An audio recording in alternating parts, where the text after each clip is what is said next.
गुजरात और हरियाणा और राजस्थान तीनों में पहले बीजेपी की सरकार लाई गई और तब ये कांड करे जा रहे हैं। और अगर वो अरावली नहीं होगी तो पूरा हरियाणा एक रेगिस्तान में तब्दील होने में ज्यादा समय नहीं लगेगा।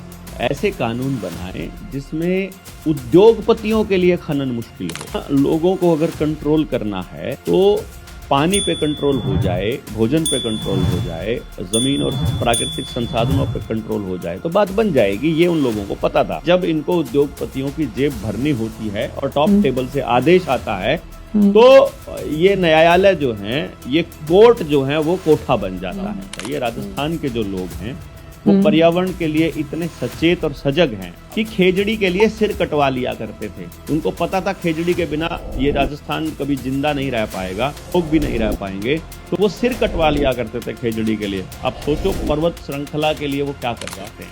नागरिक बन जाओ। अगर मैं आपसे हाथ जोड़कर विनती कर रहा हूँ, अपने बच्चों को, अगली पीढ़ियों को बचाना है तो नागरिक बन जाओ।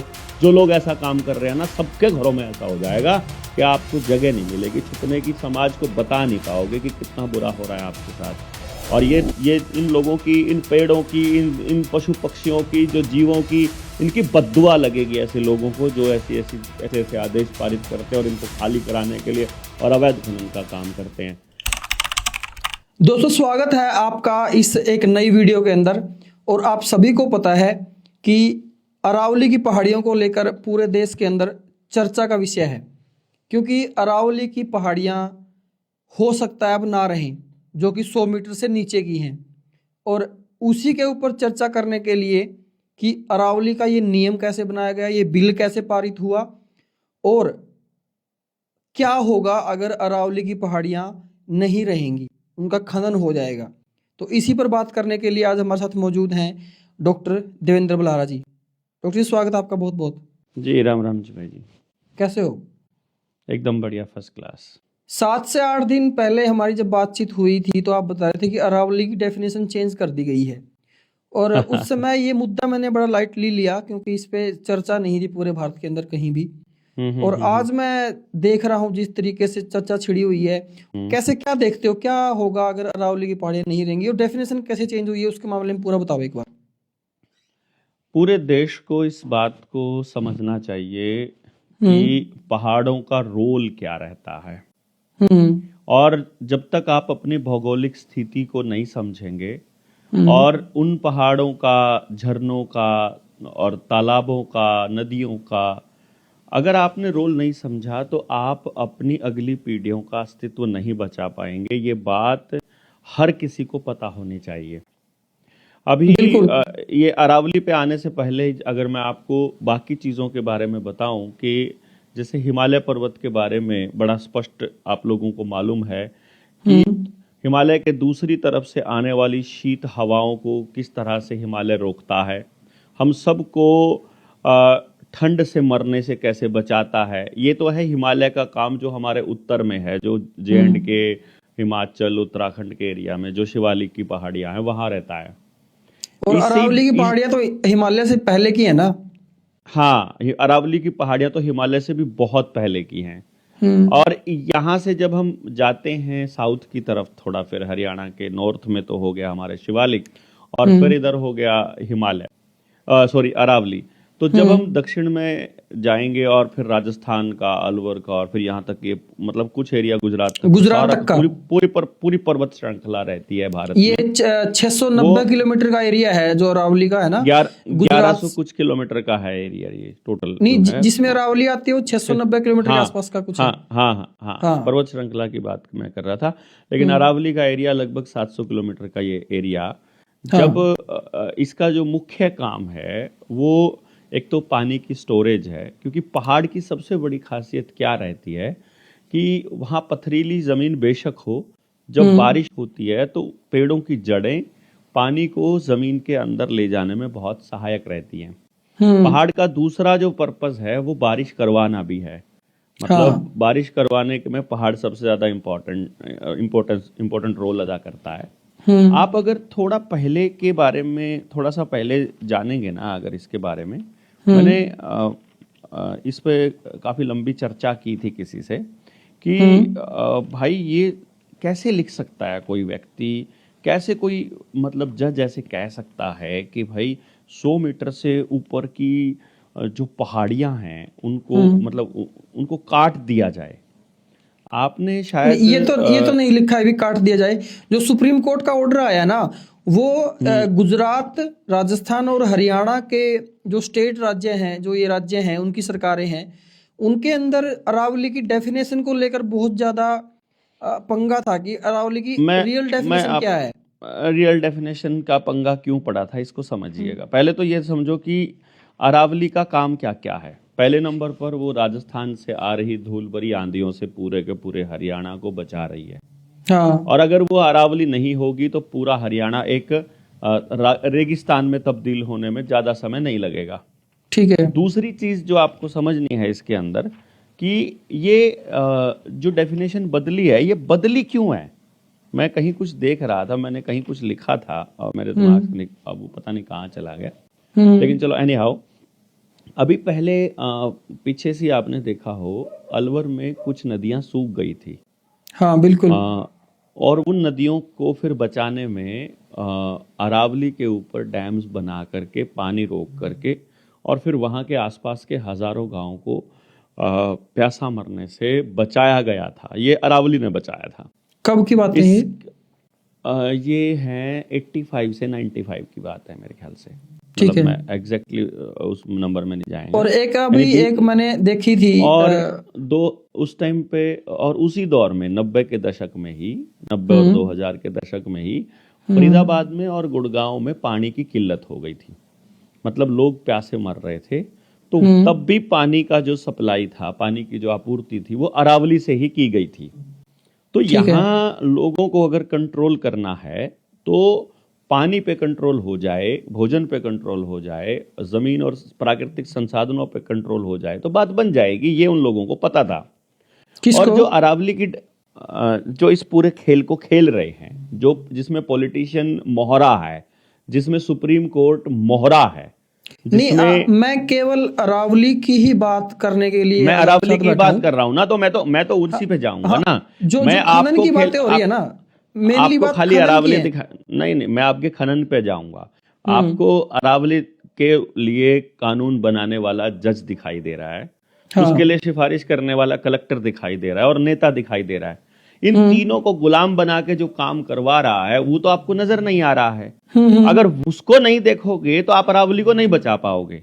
अब वो क्या कह रहा है कि मुझे पानी पर और अरावली पर कंट्रोल चाहिए, यहां इतना खनिज पड़ा है, ये खनिज चाहिए मुझे। अब वो खनिज के लिए उसने बहुत पहले इस अवैध खनन को कंटिन्यू किया हुआ है। अगर मैं अलवर जिले की बात करूं, अकेले अलवर जिले की, तो उसमें टोटल 128 पहाड़ियां हैं, जिनमें से 31 पहाड़ियां खत्म हो चुकी है और वो अवैध खनन से खत्म हुई हैं। मतलब अवैध खनन से क्यों खत्म हुई है? क्योंकि कोर्ट में केस पेंडिंग है 23-24 साल से, और 23-24 साल से केस पेंडिंग हैं, 30-30 साल से भी पड़े हुए हैं। वहां पड़े हुए हैं कि भाई मैं इस खनन को अवैध कैसे कहूं, मैं कैसे कहूं कि ये अरावली है। तो कोर्ट ने ये कहा कि यार ये गड़बड़ हो रही है, मैं फैसला नहीं दे पा रहा हूं कि मैं ठेकेदार के पक्ष में दूं कि किसान के पक्ष नहीं में दूं। उसमें क्या था कि तीनों राज्यों में अरावली की जो डेफिनेशन है वो अलग अलग थी। हाँ, सुप्रीम कोर्ट के लिए फैसला लेना मुश्किल हो रहा था, पहले मुश्किल हो रखा है। अब वहां पर अब सुप्रीम कोर्ट का मकसद क्या है मुझे तो ये समझ में नहीं आया। अगर वो चाहती है कि खनन को रोका जाए तो फिर उसके 3-4 लॉ बनने चाहिए। पहली बात, कोई कड़ा प्लान बने इसके लिए जो इसको बचा सके पूरे खेल, जो सुप्रीम कोर्ट ने ये आदेश दिया है ना, जो नियम बनाया है 100 मीटर से नीचे की जो है वो उसके अंडर नहीं आएंगी, मतलब अरावली की डेफिनेशन के अंडर नहीं आएंगी। तो ये नियम बनाने के बाद एक नियम और बना है इसी दौरान कि भाई अभी जो खनन पर ना रोक है, ये नियम बनने के बाद तुरंत बाद रोक है, और वो टेम्परेरी है। वो रोक टेम्परेरी है इसीलिए क्योंकि एक प्लानिंग के तहत, मतलब एक प्लानिंग की जाएगी, एक कमेटी गठित करके कि भाई खनन कहाँ हो सकता है, खनन कहाँ हो सकता है और ये खनन करने लायक कौन सी पहाड़ियां और नहीं है। वो सारा जैसे एक उसके अंदर हुआ था, पहले भी एक ऐसा हुआ था झारखंड में। अरे नहीं नहीं, मैं तो आप लोगों को तो वो दिखाई देता है ना जो वो बोल रहे हैं, और मैं वो बोल रहा हूँ जो वो आज से 10 साल पहले प्लान कर चुके हैं। अगर वो वाकई में रोकना चाहते हैं अरावली के सत्यानाश को, कोर्ट हो चाहे सरकार हो या कोई भी अधिकारी हो, तो उन लोगों को ये चाहिए असलियत में तो कि वो ऐसे कानून बनाएं जिसमें उद्योगपतियों के लिए खनन मुश्किल हो। बल्कि वहां पर खनन वो करते कैसे हैं, इसको आप छोटा सा एग्जाम्पल देके देखेंगे। हमारे यहाँ डाडमवाड़ा पहाड़ बोलते हैं तो शाम में भिवानी जिले के अंदर ना, और डाडमवाड़ा पहाड़ से वहां के आसपास के कम से कम 100 गांव का व्यापार, रोजगार और घर चलते थे, परिवार चलते थे। किस तो तरीके वहां से चलते उन्होंने थे? वहां पहाड़ से जो खनन होता था ना, तो वो हाथ की चक्की बनाते थे, पत्थर के वो औजार बनाते थे, पत्थर के वो जो सिलबट्टा बनाना हो गया, ओखड़ी हो गया, कुंडियां हो गई, वो सब बनाते होते थे वो लोग, और पुश्तैनी काम करने वाले लोग थे वो लोग। अब उन्होंने देखा कि यार ये इतनी जबरदस्त जगह पर है, इतने गजब के पत्थर हैं, और मतलब ऐसे ही ले जाते हैं लोग बाग, तो उन्होंने वहां के खनन को मुश्किल बना दिया। मुश्किल बना करके वो मुश्किल केवल और केवल जनता के लिए मुश्किल था वो, और वो फिर उद्योगपतियों के लिए आसान हो गया। तो वहां अब ट्रक, पत्थर, एक्सीडेंट, धूल, टूटे हुए रोड के अलावा कुछ नहीं बचा, और आसपास के लोगों का रोजगार खत्म हो गया।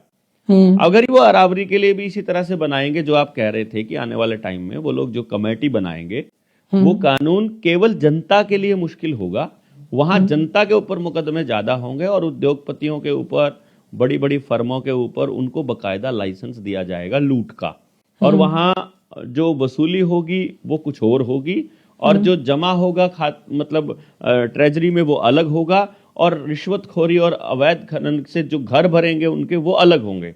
और जो 100 मीटर वाला प्रोपेगेंडा है, इसको सिर्फ इतना समझिए, अगर आपने सी लेवल को कंसिडर नहीं किया है, बिल्कुल बिल्कुल एग्जैक्ट, मैं भी वहीं पहुंच रहा था। जब भी तो मैं कह रहा था कि आप भी वहीं जाएंगे, क्योंकि आप जब आप लोगों को समझाने के लिए जाएंगे तो हमें कोई बात खत्म करने की जल्दी नहीं है। जिन लोगों को समझना है वो समझेंगे। अगर आपने सी लेवल को कंसिडर नहीं किया, क्योंकि हर जगह की ऊंचाई सी लेवल के हिसाब से होनी चाहिए थी, लेकिन इन्होंने क्या कहा कि ग्राउंड की जमीन को लेवल बना दिया। हाँ, उन्होंने आसपास की जमीन का ग्राउंड से 100 मीटर बता दिया। अब जो अधिकारी है, अब उसके हाथ में है वो किसको 100 मीटर कहां से काउंट करता है, कहां से गिनता है। तो ये जो लाइसेंस राज को जो इतना मजबूत किया जा रहा है, और जो उद्योगपतियों के लिए सारा खेल रचा जा रहा है, इस खेल को आप सब लोगों को समझना पड़ेगा बेसिकली। क्योंकि ये अभी तो अरावली आई है, अभी आपके गांव के जोहड़ में जो पैसा लगाया है इन्होंने, वो जो निर्मल सरोवर योजना के तहत, उस पर भी कब्जा होना है।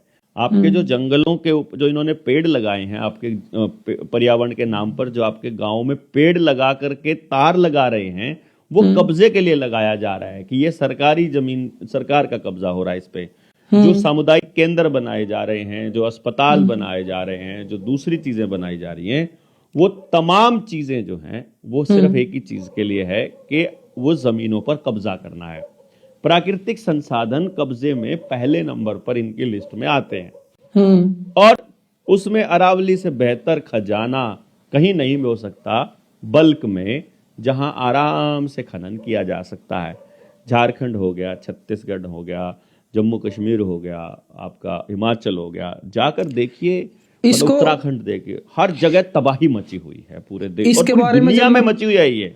इसके बारे में जब मैं पढ़ रहा था अरावली के बारे में, भाई इसको बचाने का तरीका क्या हो सकता है, मान लो अरावली को बचाने का, तो जो हमारे पूर्वोत्तर वाले राज्य हैं, जैसे मिजोरम है, मणिपुर है, उनके अंदर शेड्यूल 6 लागू है।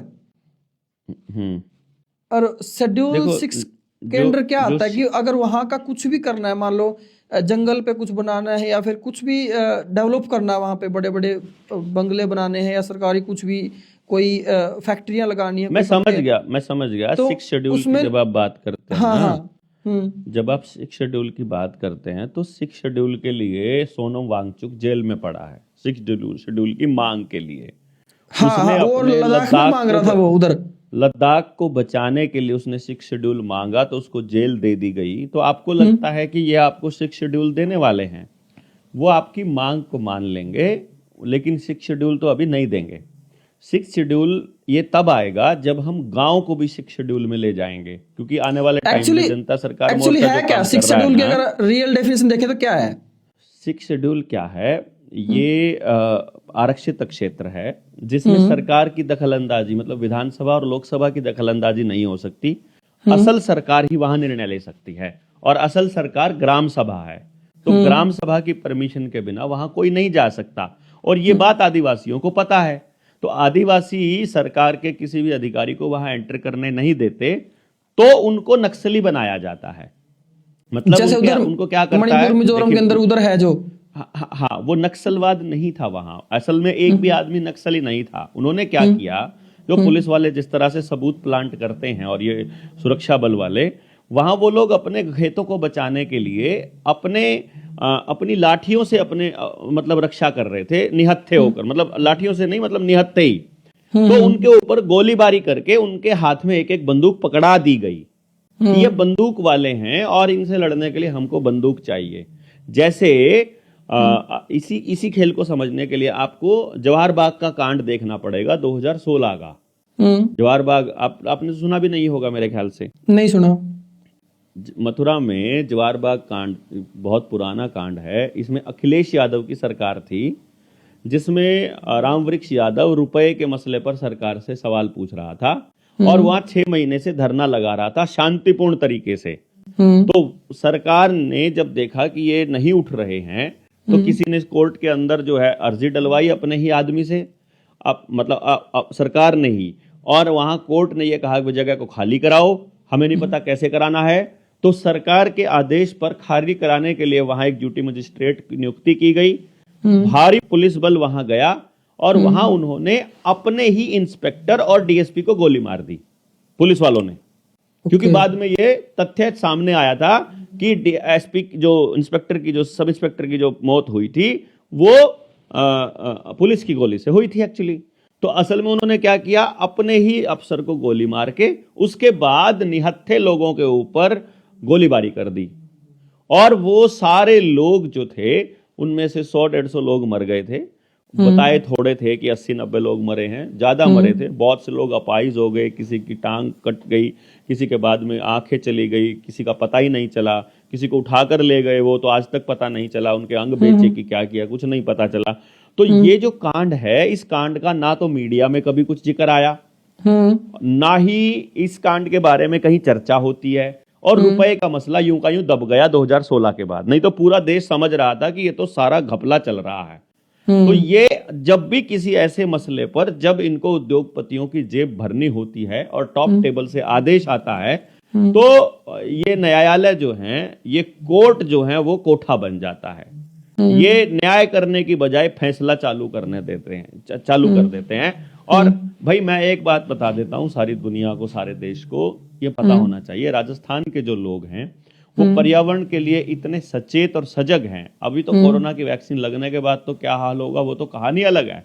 अदरवाइज वो इतने सचेत हैं कि खेजड़ी के लिए सिर कटवा लिया करते थे। उनको पता था खेजड़ी के बिना ये राजस्थान कभी जिंदा नहीं रह पाएगा, और वो वहां के लोग भी नहीं रह पाएंगे, तो वो सिर कटवा लिया करते थे खेजड़ी के लिए। अब सोचो पर्वत श्रृंखला के लिए वो क्या कर सकते हैं, ये नहीं छोड़ने वाले हैं। लेकिन जो सवाल है वो है गुजरात का और हरियाणा का, क्योंकि हरियाणा और गुजरात, अब देखो ना, गुजरात और हरियाणा और राजस्थान तीनों में पहले बीजेपी की सरकार लाई गई, और तब ये कांड करे जा रहे हैं। इसको समझना बहुत इंपॉर्टेंट है। ये पॉइंट तो बड़ा वाजिब है, मतलब जेन्युइन है। हाँ, जेन्युइन पॉइंट है ये। पहले देखो गुजरात में तो की ही 2000 के बाद से बीजेपी गवर्नमेंट। भाई ये जो काडर बनाना है, यूपीएससी के हैं, अफसर हैं, ये तहसीलदार हैं, ये एसडीएम हैं, ये सारा कचरा इसीलिए ढोया जाता है इधर से उधर। ये जो ट्रांसफर नाम की चीज है, ये इसलिए की जाती है कि जो सबसे घटिया किस्म का आदमी, जो सरकार का पिट्ठू बिकाऊ माल होता है, उसको वहां पोस्टिंग दी जाती है जहां पर लोगों का, गांव का, समाज का, खेतों का, प्राकृतिक संसाधनों का सत्यानाश करना होता है। वहां ऐसे आदमी की पोस्टिंग करी जाती है। और 3 साल का जो क्राइटेरिया है वो इसीलिए रखा गया है कि 3 साल में वो आदमी उस जगह को अपनी मानने लग जाता है, वो सचमुच वहां के लोगों से कनेक्ट हो जाता है, वो कनेक्शन बन गया तो फिर लोगों के काम करने चालू कर देगा। इसलिए 3 साल में तबादला करना जरूरी हो गया उनका, 3 साल में उनको फेंकते रहते हैं।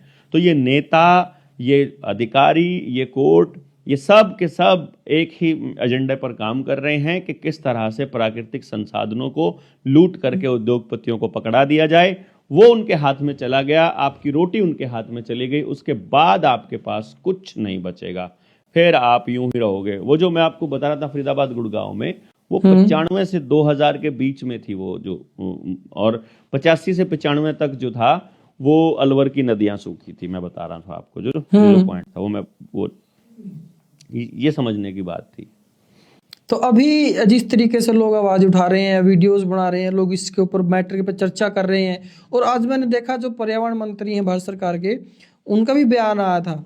वो ये कह रहे थे कि जो ये यूट्यूबर हैं ये तो फेक फैला रहे हैं, ऐसा कुछ है ही नहीं।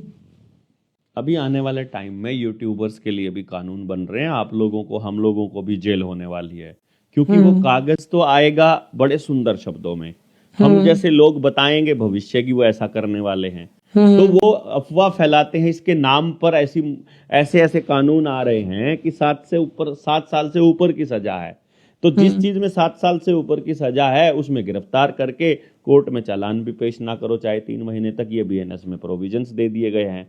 तो अब आपको लंबा रगड़ने की तैयारी ये लोग कर रहे हैं, और हमें मालूम है ये सब ऐसा कर रहे हैं। कागजों से लड़ाई नहीं लड़ी जाएगी, ये भी हमको मालूम था, और इसीलिए 4 साल से हम लोग केवल सच्चे ईमानदार लोगों को जोड़ने में और इसी काम में लगे हुए थे। और इस सिलसिले में तो हम लोगों ने बड़े स्तर पर, बल्कि अभी 1 तारीख से हम लोग पूरे हरियाणा के अंदर जाने के लिए दुपड़दन माजरा जो झज्जर में है वहां इकट्ठा हो रहे हैं। 2 तारीख से चरखी दादरी के अंदर प्रोग्राम शुरू करने वाले हैं। और हाटकोटी एक जगह है शिमला से 100 किलोमीटर ऊपर, रोडू की तरफ जाते हुए, ठियोग से रोडू जब आप जाते हो तो वहां हमारी 26, 27 और 28 को 55वीं ट्रेनिंग भी हो रही है जनता सरकार मोर्चा की। तो बहुत से लोग हैं जो दूर दूर से आपके चैनल को देखते हैं। मैं रिक्वेस्ट भी करूंगा कि जिनको मोर्चे से जुड़ना हो वो मैसेज कर देंगे 991911 पर। तो आप बिल्कुल डॉक्टर साहब, एक बात और जानना चाहेंगे आपसे, एक बात और जानना चाहेंगे। सुप्रीम कोर्ट ने जो ये नियम दिया है अरावली की पहाड़ियों का, ये वापस कैसे हो सकता है? हो सकता है ऐसा कुछ, मतलब क्या नियम क्या है इसके लिए वापस लेने के लिए? देखो कमाल की बात मैं आपको बताऊं, रिटायरमेंट से 3 दिन पहले बंदा जो सुप्रीम कोर्ट का जज है वो ये निर्णय देकर भाग जाता है। है ना, कितना बड़ा खेल। मतलब कितने सारे ऐसे निर्णय हुए, चाहे राम मंदिर वाला, शहाबुद्दीन केस वाला, तड़ीपार वाला, कितने सारे फेक एनकाउंटर वाले, वो जो गुजरात के केस थे, सीबीआई के कितने सारे जज थे, और सुप्रीम कोर्ट के कितने सारे जज थे जिन्होंने अलग अलग मुद्दों पर इन बीजेपी वालों के, या फिर कह लो मोदी और शाह की जोड़ी के फेवर में मुकदमे का फैसला किया, और उसके बाद अगले दिन या 2 दिन बाद रिटायर हो गए, या कई बार तो 3 घंटे पहले ऑर्डर पास करके रिटायरमेंट ले ली। और रिटायरमेंट के बाद कोई राज्यसभा का ये वाला किसने किया था? ये 3 दिन पहले ही तो जज ने किया था, जिसने भी किया था रिटायरमेंट से 3 दिन पहले करके। उसके बाद जो हरियाणा के वो बने हैं वो सुप्रीम कोर्ट के जज, पता नहीं क्या बने हैं, मतलब मैं तो नहीं, हरियाणा में तो हाई कोर्ट है, तो वो नहीं तो, हरियाणा का है वो जो जज बने सुप्रीम कोर्ट के, वो हरियाणा के ही तो बने होंगे, उसके बाद बने होंगे। लेकिन असली खेल तो ये है जनाब। अब तो ये फैसला वापस लिया जा सकता है? ये फैसला तो पब्लिक चाहे तो क्या नहीं लिया जा सकता। संसद में बने कानून वापस हो जाते हैं, सुप्रीम कोर्ट की क्या औकात है। और सुप्रीम कोर्ट को तो आने वाले टाइम में वैसे भी मना करने वाले हैं लोग, सुप्रीम कोर्ट को तो रिजेक्ट करने वाले हैं, क्योंकि सुप्रीम कोर्ट लोगों के लिए काम कर ही नहीं रही है, वो तो सरकारों के लिए काम कर रही है। ऐसा लगता है जैसे बाइस्ड होकर के, सिंपल सा।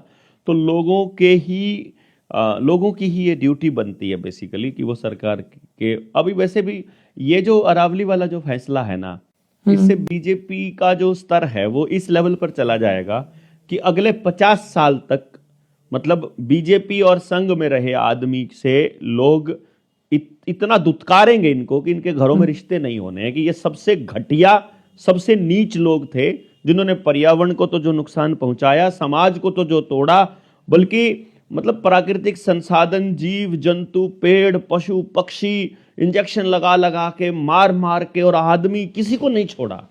ये मतलब ये ऐसे लोग हैं, और इनको सपोर्ट करने वाले लोग कितने नीच होंगे इसका अंदाजा लगाइए आप। बिल्कुल बिल्कुल। तो अंत में मतलब क्या कहना चाहोगे आप इस वीडियो के? हम तो क्या ही कह सकते हैं ऐसे लोग, मतलब हम लोगों का तो एक ही मकसद है कि भाई सरकार को अपने अच्छे कामों के गुणगान करने के लिए बहुत पैसा मिलता है। लोक संपर्क विभाग द्वारा जनहित में जारी करके आपने रेडियो, टीवी, अखबार, बैनर, पोस्टर, बसों के पीछे पता नहीं कहाँ कहाँ क्या क्या देखा होगा। नागरिक बन जाओ। अगर मैं आपसे हाथ जोड़कर विनती कर रहा हूं, अपने बच्चों को, अगली पीढ़ियों को बचाना है तो नागरिक बन जाओ। इनके पालतू कुत्ते बनकर पत्रकारिता मत करो। पत्रकारों, इनके पालतू कुत्ते बनकर इनके लिए आदेश पारित मत करो। अफसरों, इनके पालतू कुत्ते बनकर पुलिस अपने वर्दी पहनकर ना जाओ। पैसों के लिए काम करना बंद कर दो, वरना औलादों को जगह नहीं मिलेगी। पूरे परिवारों में इतनी बीमारियां, इतनी गंदगी, डिप्रेशन, परिवार टूटना ऐसा हो जाएगा। जो लोग ऐसा काम कर रहे हैं ना, सबके घरों में ऐसा हो जाएगा कि आपको जगह नहीं मिलेगी छुपने की। समाज को बता नहीं पाओगे कि कितना बुरा हो रहा है आपके साथ। और ये इन लोगों की, इन पेड़ों की, इन पशु पक्षियों की, जो जीवों की, इनकी बद्दुआ लगेगी ऐसे लोगों को जो ऐसे आदेश पारित करते हैं और इनको खाली कराने के लिए और अवैध खनन का काम करते हैं। और जो नागरिक समाज पे जिस दिन वोट डालनी है, अपनी फेवरेट पार्टी को, अपने फेवरेट नेता को वोट डाल के घर आकर भाई भाई बनकर और फिर से नागरिक बनकर सवाल पूछने चालू कर दो सरकारों से। ये विधायक, सांसद और इन अफसरों को पैसा, बेहिसाब पैसा आपके टैक्स के पैसे से मिल रहा है, इसका हिसाब मांगना चालू कर दो, वरना ये सब कुछ बेच डालेंगे। इतना ही कहना चाहूंगा मैं आप सबसे। तो बहुत बहुत धन्यवाद डॉक्टर साहब आपका आज की वीडियो के लिए, और ऐसी एक इन्फॉर्मेशन देने के लिए लोगों को बहुत बहुत धन्यवाद आपका। जी, धन्यवाद जी सभी का।